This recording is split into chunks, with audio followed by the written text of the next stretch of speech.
Hi and a very good day. So in this video session I will continue discuss about stationary testing.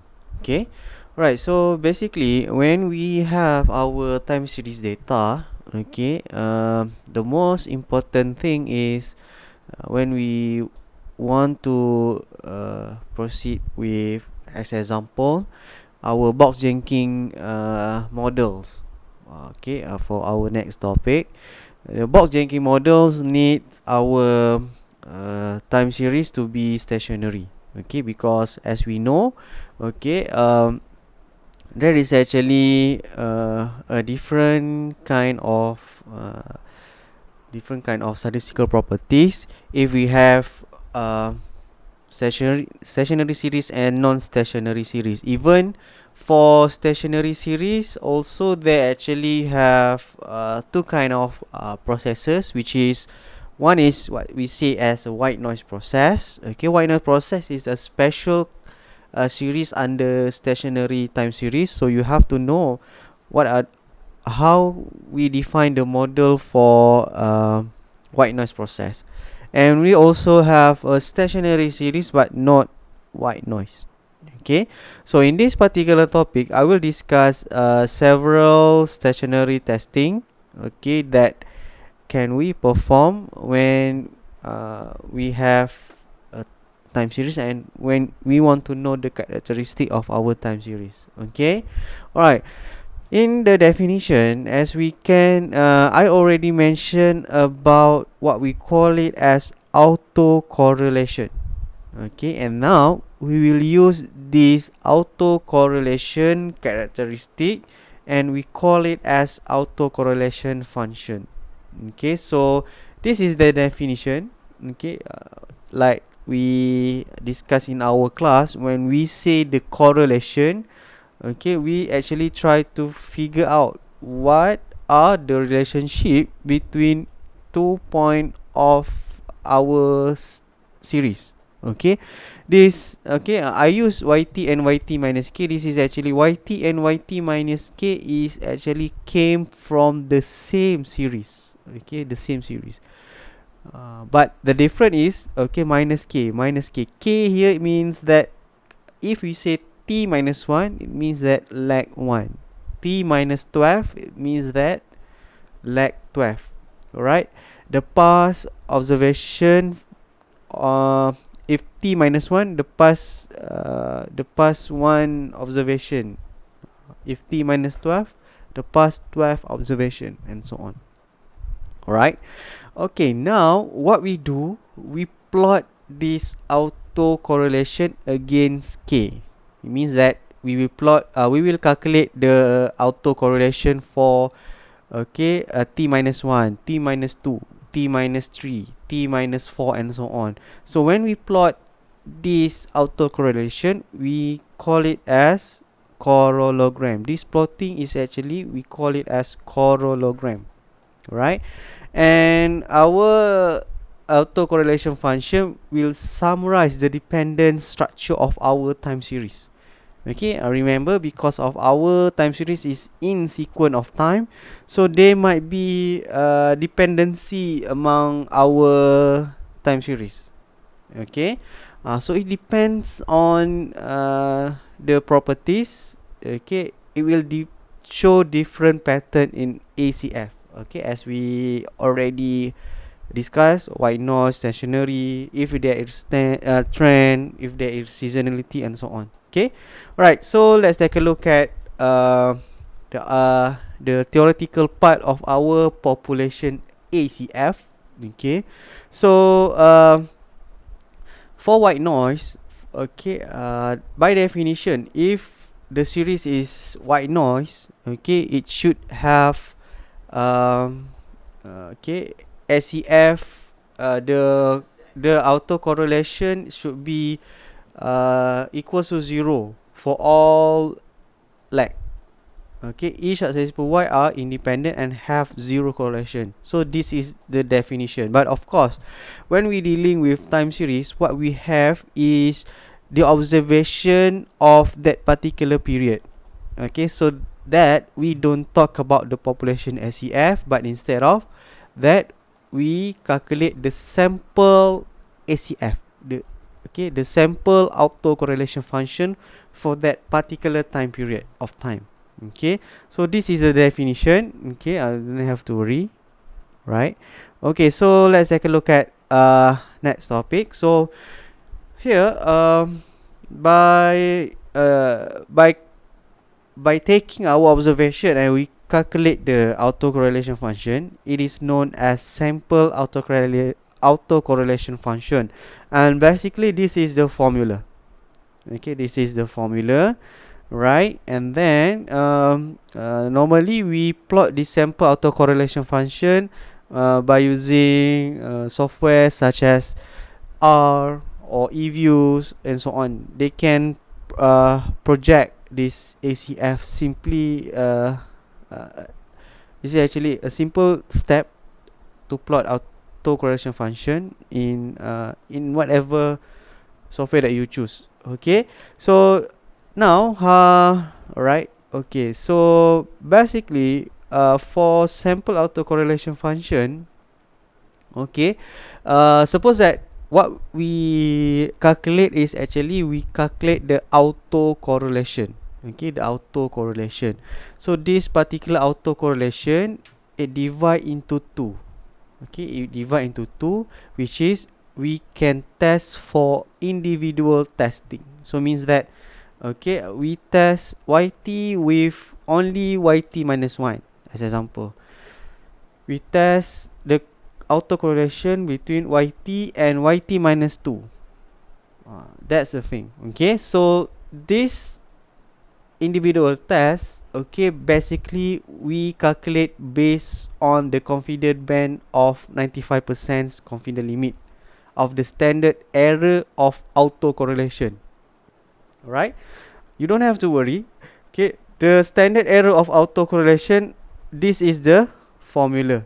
Okay, this is the formula. I hope that you read how we do this individual test. Okay, even I already give you the example. Alright, so this is the standard error of our autocorrelation. Okay, and we compare the value with based on the t statistic, where the t statistic is the autocorrelation over the SE of the value of autocorrelation. Okay, this is the thing. Okay, you can read and then try to understand my example. Okay, as example here we have 5 autocorrelation coefficient. So if it's being calculated for you, okay, the ACF, and then this particular ACF we compare with the value of 90% confidence limit. So we get negative 0.1 okay, 196. Or alright, why it divide into the square root of 100? Okay, by the definition, the 95% confidence band is actually negative 1.96 over, okay, over square root of t. T here is how many observation. Alright, t here is how many observation. So now we calculate the 95% confidence limit, and we compare the value of our autocorrelation and this confidence limit. Okay, if it within the confidence limit, we say that it is significant, because okay, we accept the null hypothesis if okay, if the test statistic here, okay, if the test statistic here, okay, if the test statistic here is within the confidence limit, right? Okay, so okay, so now as we can see here, okay, as we can see here, this is within the confidence limit. Okay, this is within the confidence limit. This is within the confidence limit.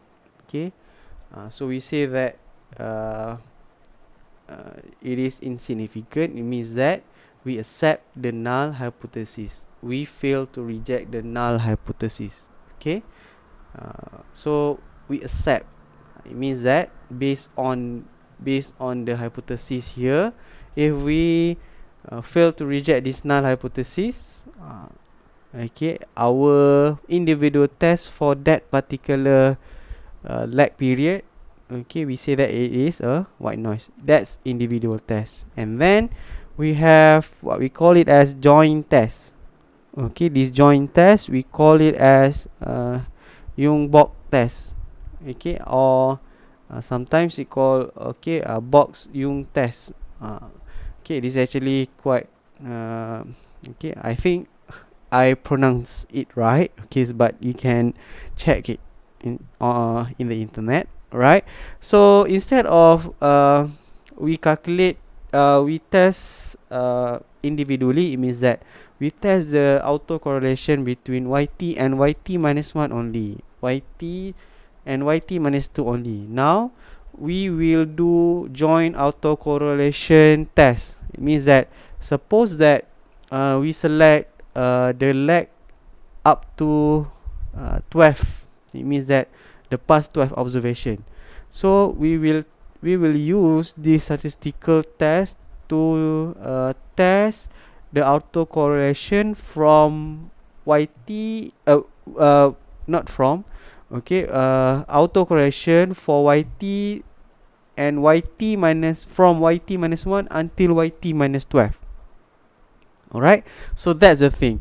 Okay, this is the test statistic for, this is the formula. Okay, this is the formula. Okay, T here again, T is the observation. How many observations that we have in our time series? Okay, now instead of use the test, we will compare this test statistic with the chi-square distribution. Okay, the chi-square value in okay, according to the chi-square table, statistical tables. Alright, and the most important part here is to test the joint test of stationary. Okay, if you want to use LB test, okay, I just call it LB test. Alright, you should use a reasonably large value for M. Okay, it means that you have to consider whether our series is joint our joint autocorrelation equals 0 or not. You should choose a particular significant amount of M. Okay, how many lags that we want to measure should be reasonably large. Okay, right. So this is a example. Okay, this is example based on the same autocorrelation coefficient that we measure in this the past example. As we can see here, instead of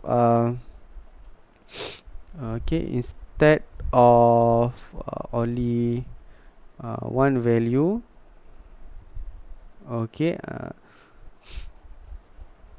this is the way we, okay, actually the summation should be it should be plus. Okay, I'm missing something here. Okay, 0.11 square plus. Okay, you try this. Did you get 8.89? Okay, if you get, okay, that, so it will be a correct answer. Okay, I forgot because this is summation. Okay, sorry, I forgot to put the plus sign here. So calculate again. Alright, and we we choose based on, we compare the T, this is the test statistic, and then we compare with the chi-square. Okay, the chi-square value based on the statistical table. Okay, M here is M, okay, it's up to us lah, how to define it. Okay, if based on this we have 5, so we compare with a tabulated of 5, and then when we check the table we get the value of 11.1. so again, reject the null hypothesis if the critical value is greater than our our reject hypothesis if our test statistic is greater than the critical value. For these cases, since that our test statistic is less than our critical value, so we fail to reject the null hypothesis. So the null hypothesis here is the series is a white noise when we perform LB test, right? So that's the thing. Okay, for summary, okay, to test the significance of we actually have one more test. We call it as ADF test. Okay, this ADF test we will introduce you in the next topic. Okay, so the idea of white noise, since that white noise is a stationary series, okay, theoretically there will be no the autocorrelation amongst this lag, there will be no dependence. Okay, so that we say that there is the series is not dependent on its past observation. Okay, so this is the way on how we can decide based on the individual test and the joint test, right? Okay, so I will show you some what happen if we test we try to take a look at the pattern for SEF for non-white noise series. Okay, for this particular example, we will use autoregressive one model. Okay, it is actually we'll discuss after for the next topic also. Okay, autoregressive one model. Okay, here as we can see here, we have alpha as the coefficient of our AR model. So this particular alpha will determine whether this AR model is stationary or not. Okay, and the idea is if our alpha is between -1 and 1, this model is stationary. So let's take a look at the simulation. Okay, so as we can see here, I'll simulate the alpha value for AR1 with different value. Okay, it means that as we can see here, alpha value here will determine the weightage of the past observation. Okay, the weightage of the past observation toward this current observation plus the random the random error term here. Okay, whereby this error term here we define it as a white noise process, which is have a zero mean and constant variance, right? Okay, so as we can see here,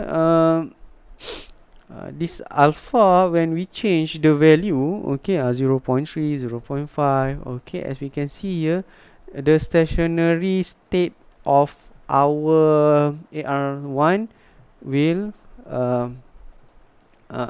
changing. Okay, so this is almost 1. When this is almost 1, as we mentioned before, this alpha equals to 1.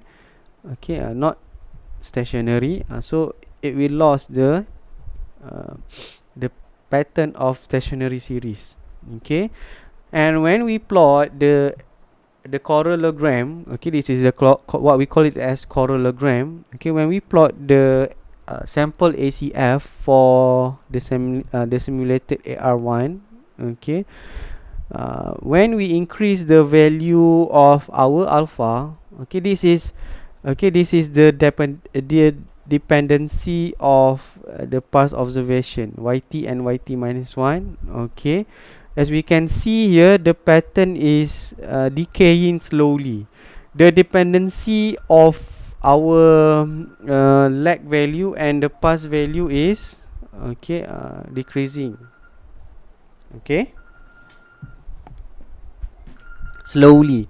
When it decreasing slowly, okay, this is one of the signs that our time series might not be a stationary series. Okay, that's the thing. Okay, so for SCF or no white noise time series, okay, the sample autocorrelation show a decline. The slow decaying pattern. Okay, this is the thing. Okay, and the speed of decline depend on the degree of the dependence on pass.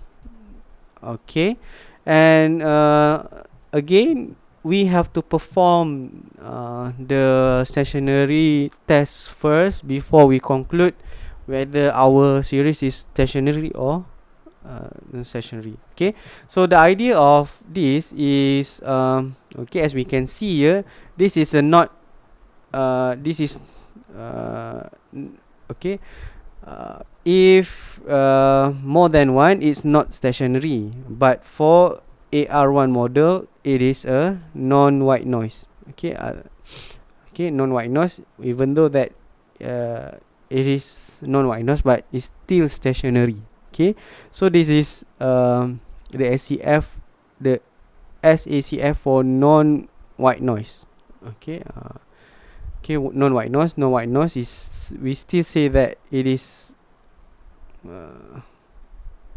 stationary. Okay, and so on.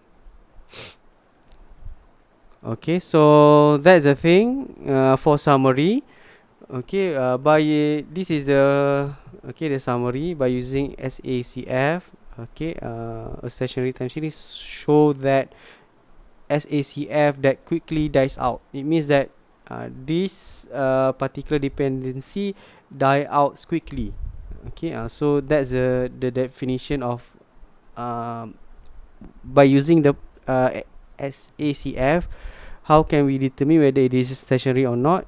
Okay, the pattern will die out quickly. Okay, this is the thing. Only first a few autocorrelation are not equal to 0. Okay, if SACF show flat decline, slowly decaying, it is an evidence of possible non-stationary. Alright. Okay, so I think that's all. Okay, for this video. Okay, for forecasting under stationary and non-stationary, I hope that you can read this. Okay, because this is actually just a way on how we we prove the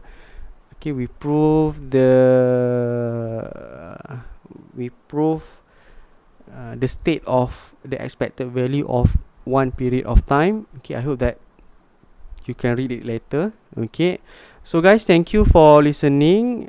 Sekian. Alright, wabillahi taufiq hidayah. Assalamualaikum warahmatullahi wabarakatuh.